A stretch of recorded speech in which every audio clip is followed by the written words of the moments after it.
اس کے راوی حضرت عبداللہ ابن مسعود رضی اللہ تعالیٰ عنہ، اور صرف ہم نے ایک بات سنی تھی اس میں۔ پھر سے حدیث برکت کے لیے ہم پڑھ لیتے ہیں۔ تھوڑے سے عبارت ہم نے کل سنا تھا، مکمل حدیث ہم نے نہیں سنا تھا کل، مگر آج ہم انشاءاللہ مکمل کریں گے۔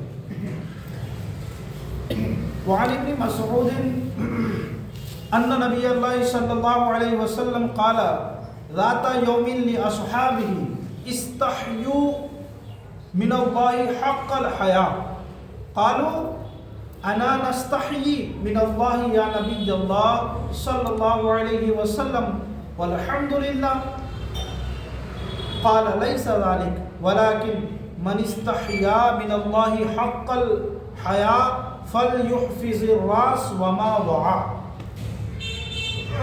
حضرت عبداللہ ابن مسعود رضی اللہ تعالیٰ عنہ سے یہ حدیث پاک مروی ہے۔ حضرت عبداللہ ابن مسعود کہتے ہیں کہ نبی کریم صلی اللہ علیہ وسلم نے ایک دن صحابہ کرام سے فرمایا، آپ نے فرمایا کہ اللہ سے حیا کرو جیسا کہ اللہ سے حیا کرنے کا حق ہے۔ حیا مطلب شرم۔ کہتے ہیں کہ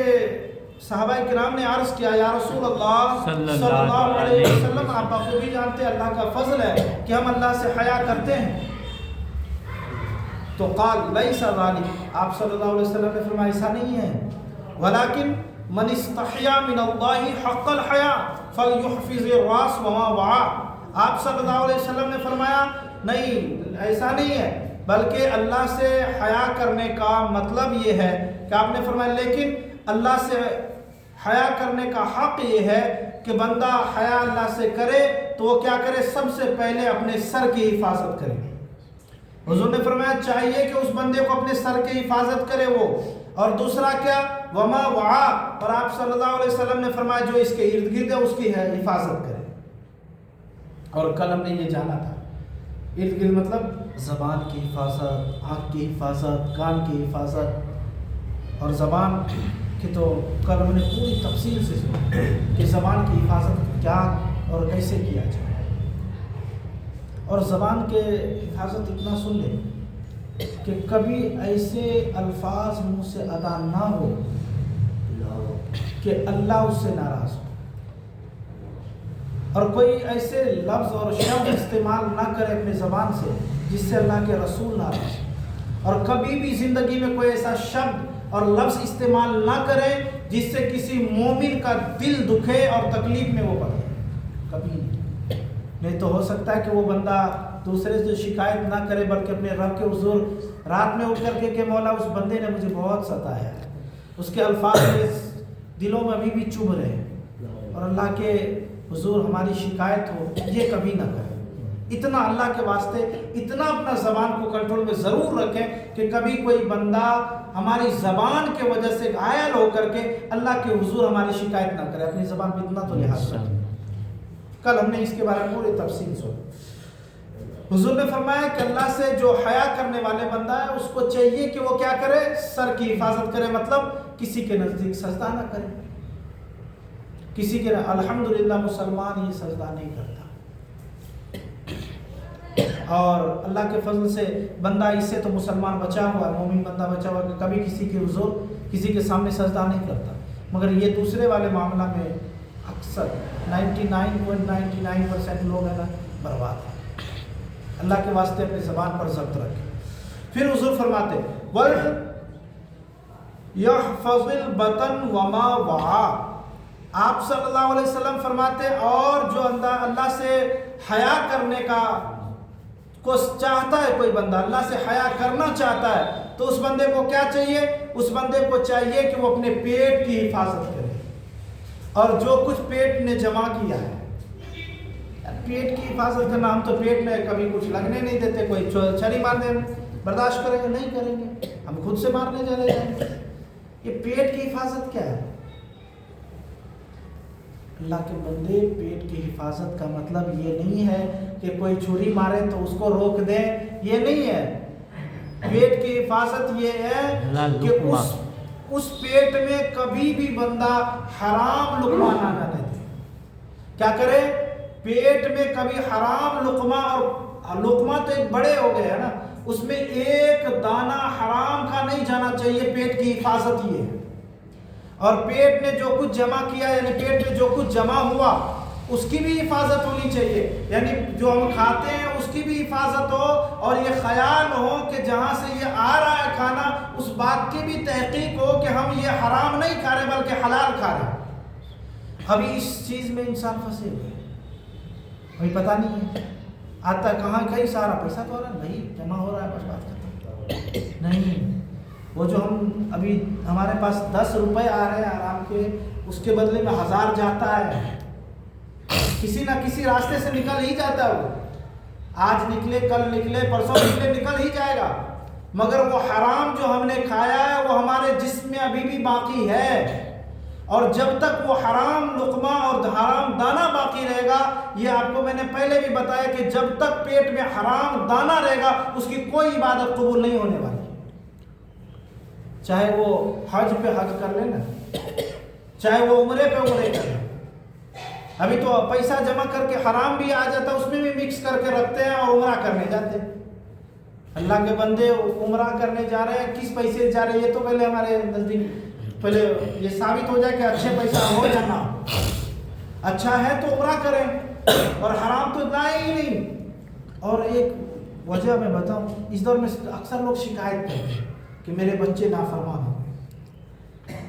بچے کے نافرمان ہونے کے لیے سب سے پہلا قدم ہم نے اٹھایا، سب بات اپنی جگہ، اس کی تربیت کیسی تھی کیا تھی نہیں معلوم، پر اتنا تو ضرور ہے کہ جو بندہ حلال اپنے بچے کو کھلائے گا وہ نافرمان نہیں ہوگا اللہ کے فضل سے، جو بندہ ہمیشہ حلال کھلائے گا اس کے بچے کبھی نافرمان ہوگا ہی نہیں، کیونکہ اس کے رگوں میں جو خون دوڑ رہا ہے وہ خون حلال کا ہے، حرام رقم کا اس کے اندر نہیں گیا کھانا اور خون نہیں بنا حرام رقم سے۔ اب ہم حرام کھلا کر کے یہ سوچیں کہ بچے ولی بن جائے تو ہو ہی نہیں سکتا محال ہے۔ آپ کسی بھی ولی کے ماں باپ کے بارے میں پڑھیے اور جانیے، کسی بھی ولی کے، ایک نہیں سب کیوں کہتا ہوں، تمام اولیاء کرام کے ماں باپ کے بارے میں پتہ کریں گے، پتہ چلے گا کہ اس نے کبھی بھی حرام کی طرف نظر اٹھایا ہی نہیں، تب بچے ولی ہوتے ہیں۔ ایسے نہیں کہ حرام کھلا کر کے ولی بنا دیں گے، وہی نافرمانی ہو۔ یہ شکایت رہتی ہے نا لوگوں کے، نافرمان بچے ہیں، یہ کالر پکڑ لیتا ہے، میرے بچے میرے گھر سے نکال دیتے ہیں، مجھے دھکا لگا۔ اللہ کے بندے پہلا قدم تو ہم نے اٹھایا تھا اس کو نافرمان بنانے کے لیے، اور جب ہم نے نافرمان تیار کر دیا اب ہم سے ہمارے ساتھ نافرمانی کر رہا تو ہمیں لگتا ہے کہ بہت ظلم کر رہا ہم پہ، نہیں پہلا ہم نے کیا، غلطی ہماری تھی اس لیے وہ ہوا، ورنہ نہیں ہوتا بچہ۔ تو خدا کے واسطے احتیاط کریں، بہت احتیاط سے کام کریں کہ جو رقم آ رہا ہے اس کو دھیان میں رکھیں، بھائی یہ پیسہ آیا کہاں سے، کہیں حرام تو نہیں ہے۔ اور حرام کے میں نے بتایا تھا کہ آپ کے پاس 1 لاکھ میں 1 روپے کم ہو اور اگر ایک روپے حرام کا مکس کر دیا تو سب مشتبہ ہو گیا۔ اس کی مثال بھی بتائی تھی کہ کنواں مکمل پانی کتنا ہوتا ہے کنواں میں، مگر اس میں 1 قطرہ پیشاب کے ڈال دے تو پورے کنواں کے پانی نکالنا ضروری ہے، ورنہ اس کنویں کے پانی استعمال کرنا جائز نہیں ہے۔ اور اگر بندہ کسی نے بھولے سے وضو کر کے نماز پڑھ لیا تو پھر سے پڑھنا واجب ہو جاتا ہے، پھر سے پڑھنا ضروری ہے اس بندے پر۔ تو اسی طرح پیسے میں بھی ہے کہ آپ نے 1000 روپے آپ کے پاس 1000 میں 1 روپے کم تھا، 1 روپے حرام کا مکس کر دیا تو سب پیسے ویسا ہی ہو گیا۔ احتیاط برتیں کہ آپ کے پاس پیسہ آ رہا ہے تو کیسا آ رہا ہے، کہاں سے آ رہا ہے، یہ نہیں کہ جہاں سے آ رہا ہے تو لیں۔ تو میں کیا کہہ رہا تھا کہ آقا صلی اللہ علیہ وسلم نے فرمایا کہ جو پیٹ کی حفاظت کرنا چاہیے، جو اللہ سے حیا کر رہا ہے، پھر اس نے فرمایا جو پیٹ میں جمع کیا، یعنی پیٹ میں جو جمع ہو رہا ہے ہمارا کھانا اپنا جو بھی ہے۔ پھر آپ صلی اللہ علیہ وسلم نے ایک بہترین بات بتائی، آپ نے فرمایا وَلْيَذْكُرِ الْمَوْتَ وَالْبِلَا۔ آپ صلی اللہ علیہ وسلم فرماتے ہیں کہ اللہ سے حیا، جیسا کہ اللہ سے حیا کرنے کا حق ہے، اگر کوئی بندہ اس طرح حیا کرنا چاہتا ہے تو اس بندے کو چاہیے کہ موت کو کثرت سے یاد کرے۔ اور بلا کہتے ہیں کہ گل کر کے ختم ہو جانے کو، ہڈی وغیرہ نہیں چوڑا چوڑا ہو جاتا ہے، دھیرے دھیرے ختم ہو جاتا ہے، اس کو کہتے ہیں عربی میں بلا۔ حضور فرماتے ہیں کہ بوسیدہ ہو جانا، یہ فارسی لفظ میں کہتے ہیں اس کو بوسیدہ ہونا، ختم ہو جانا، گل جانا، ختم ہو جانا۔ حضور صلی اللہ علیہ وسلم فرماتے ہیں جو بندہ اللہ سے حیا کا جو حق ہے اس اعتبار سے حیا کرنا چاہتا ہے تو اس بندے کو چاہیے کہ موت کثرت سے یاد کرے، یعنی موت کو یاد کرے اور اپنے آپ کو بوسیدہ ہونے کو بھی یاد کرے وہ بندہ، اور یہ سوچیں کہ کہیں ہم یہ بیٹھ کر کے سوچیں یار ایک دن تو ہمیں موت آنی ہے، ایک دن تو ہم بھی مل جائیں گے مٹی میں، بندے کو کتنا خوف آئے گا دل میں، پھر وہ بندہ نافرمانی سے بچے گا، وہ بندہ نافرمانی سے بچے گا، حرام کاری سے بچے گا، جوئے سے بچے گا، شراب سے بچے گا، اور جو حرام کام جتنے بھی ہے تمام سے بچے گا، کیونکہ اس کو تو معلوم ہے بھائی موت کبھی بھی آ سکتی ہے، اور موت کے کوئی لمٹ تو ہے نہیں کہ بھائی 10 سال بعد ہی آنے والی ہے، 60 کے پہنچیں گے تب موت آئے گی، یہاں 20 سال کے مرے جا رہے ہیں، 22 سال کے مرتے ہیں، 30 سال میں مرتے ہیں، نہیں مرتے ہوئے دیکھا،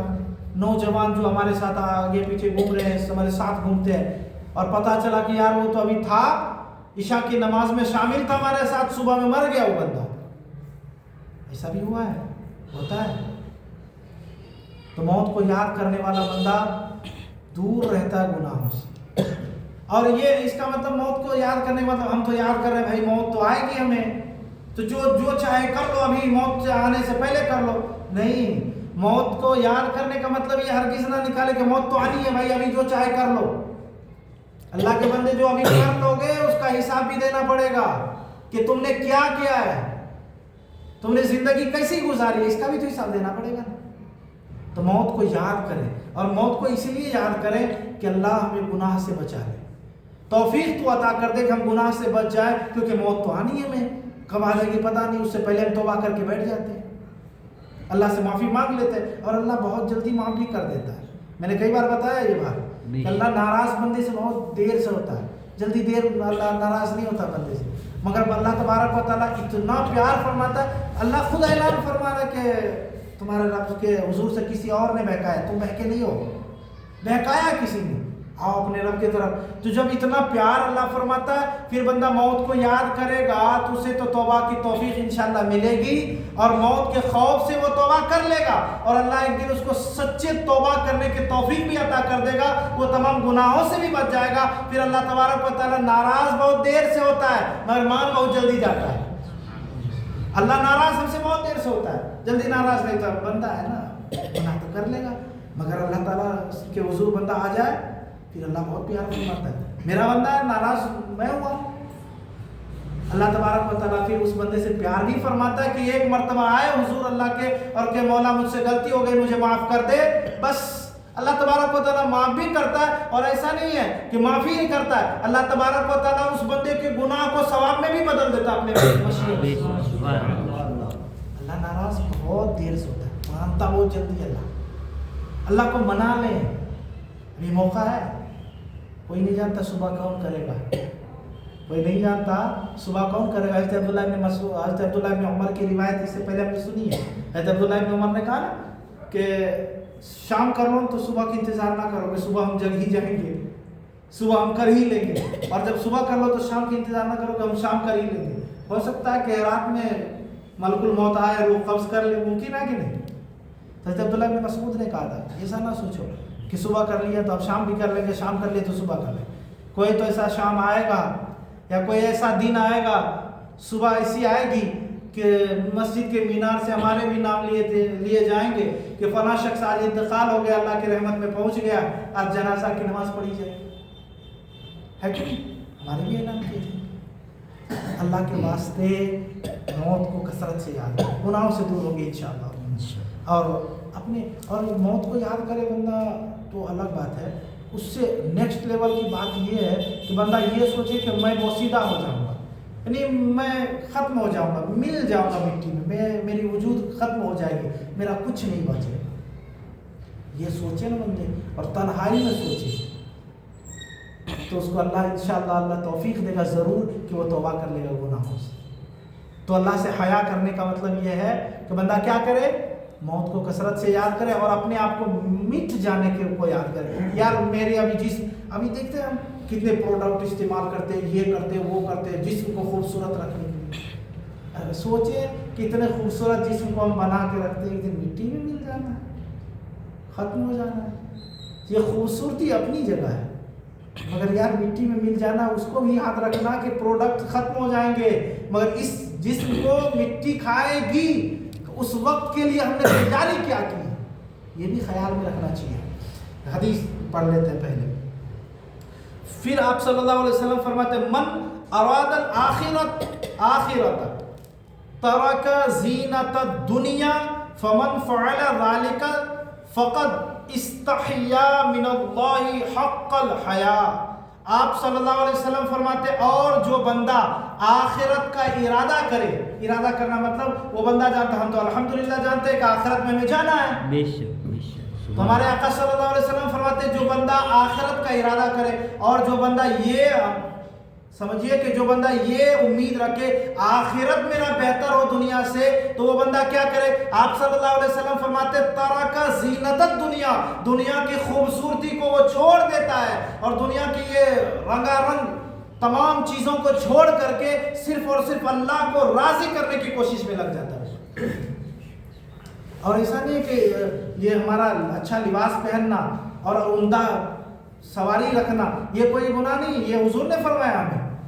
اور اللہ کے رسول فرماتے ہیں ان اللہ جمیل ویحب الجمال، اللہ تعالیٰ تو جمال خوبصورتی کو پسند کرتا ہے، اللہ خود جمیل ہے اور جمال کو پسند بھی فرماتا ہے۔ زینت دنیا کا مطلب یہ نہ لے کہ اچھے لباس نہ پہنے، ہرگز نہیں، اچھے لباس پہنے، مگر دنیا کی زینت کا مطلب یہ ہے کہ یہ جو ہمیں خوبصورتی دنیا کے دکھتی ہے نا، یہ خوبصورتی ہے نہیں، یہ آنکھوں کے دھوکہ ہے، جس کے لیے ہم پوری زندگی خرچ کر رہے ہیں، یہ پورے کے پورے دھوکہ ہے، اس کے علاوہ کچھ نہیں ہے یہ دنیا۔ اور بنانے والا بھی کہہ رہا ہے نا قل متاع الدنیا قلیل، محبوب کہہ دیجئے یہ کہ دنیا کی جو رنگا رنگ دیکھ رہے ہو نا یہ چیزیں زیادہ نہیں ہے، قلیل تھوڑے ہیں۔ اللہ خود فرماتا ہے، جس کو اچھا یہ سوچے کہ بنانے والا خود کہہ رہا کم ہے مگر ہمیں تو لگ رہا بہت زیادہ ہے، مطلب اس سے بھی زیادہ کچھ ہے اللہ نے ہمارے لیے تیار رکھ کر رکھی ہے، اس سے بھی بڑھ کر کوئی چیز ہے جو اللہ عطا فرمائے گا مومنوں کو انشاءاللہ۔ دنیا کی کچھ حقیقت نہیں ہے۔ پھر وہ آپ صلی اللہ علیہ وسلم فرماتے ہیں کہ فمن فعل ذلك، جو یہ کام کر لے، پیچھے جو ہم نے 3 4 کام سنا، حضور صلی اللہ علیہ وسلم فرماتے ہیں فقد استحیا من اللہ حق الحیا، تو جیسے اللہ سے حیا کرنے کا حق ہے وہ بندہ اللہ سے اسی طرح حیا کر لے۔ تو اب ہمیں کیا کرنا ہے؟ اب ہم پر ڈیپینڈ کرتا ہے ہم کیا کریں، یہ کام کو ہمیں کرنا ہے یا نہیں کرنا ہے تو سوچے کہ اللہ سے ہم حیا کر رہے ہیں، اور نہیں کریں تو اللہ خیر کرے۔ اللہ تعالیٰ سے دعا ہے انشاءاللہ ہم میں سے ہر بندہ یہ کرے گا انشاءاللہ۔ اللہ تبارک و تعالیٰ سے دعا ہے کہ اللہ تبارک و تعالیٰ ہمیں زیادہ سے زیادہ